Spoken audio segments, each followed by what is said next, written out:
Assalamualaikum warahmatullahi wabarakatuh. Nama saya Nur Farida dari kelas A2 akan menjelaskan tentang tujuan pendidikan Islam berdasarkan Al-Quran dan As-Sunnah. Islam berdasarkan Al-Quran. Allah Ta'ala menurunkan Al-Quran kepada manusia dengan sebuah tujuan mendidik dan mengarahkan manusia agar berhasil menjalankan fungsi utama keberadaan mereka di muka bumi. Sebagai khalifah Allah dan hambanya, seluruh potensi kecerdasan yang Allah karuniakan untuk membangun peradaban kelak harus dipertanggungjawabkan. Dan Al-Quran merupakan jawaban atas seluruh permasalahan itu. Dengan demikian, tujuan pendidikan yang paling mendasar adalah terciptanya perubahan yang diharapkan dalam seluruh perubahan pada dunia kehidupan manusia. Dan Allah menginginkan seluruh perubahan itu terjadi di bawah naungan Al-Quran, di bawah inspirasinya, sehingga perubahan itu tercipta ke arah yang baik.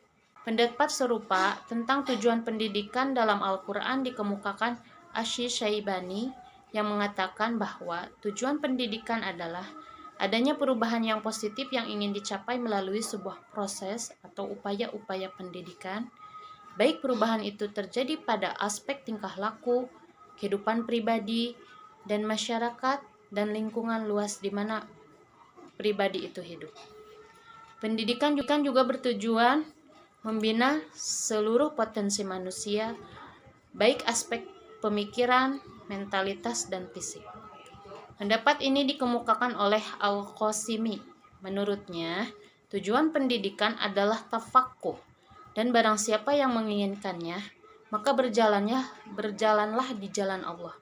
Carilah jalan untuk menyucikan dan membersihkan jiwa, hingga nampak dengan jelas ilmu dari hatinya atas perkataannya.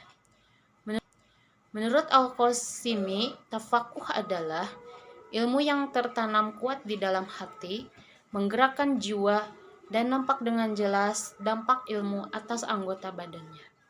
Dengan demikian, keberhasilan tujuan pendidikan tampak dalam semua aspek potensi dasar manusia dan dapat terlihat dalam aspek amaliyahnya. Pendidikan mempunyai tujuan yang mulia, yaitu menjadikan peserta didik memiliki integritas antara aspek perkataan, perbuatan, dan kebaikan, niat, atau motivasi. Bentuk-bentuk tujuan pendidikan dalam Al-Quran adalah sebagai berikut.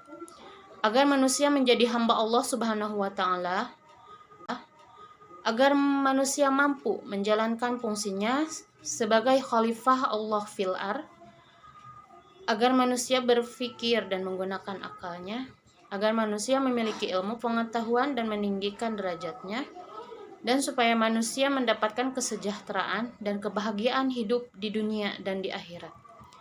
Sedangkan tujuan pendidikan Islam berdasarkan As-Sunnah.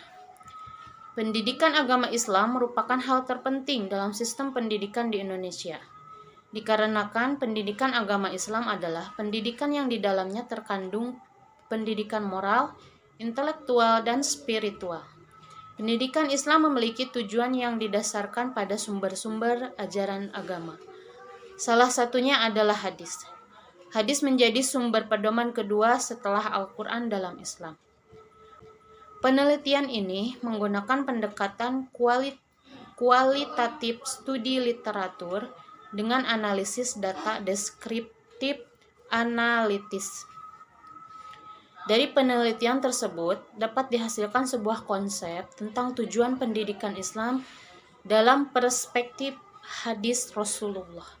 Hasil penelitiannya ditemukan rumusan terdiri dari 5 poin tujuan pendidikan Islam dalam perspektif hadis, yaitu membentuk dan mengembangkan sirkel ilmiah, penghambaan diri kepada Allah Subhanahu wa Ta'ala, mengarahkan destinasi penyelenggaraannya kepada akhirat, mendapatkan kebaikan, dan mengembangkan fitrah manusia.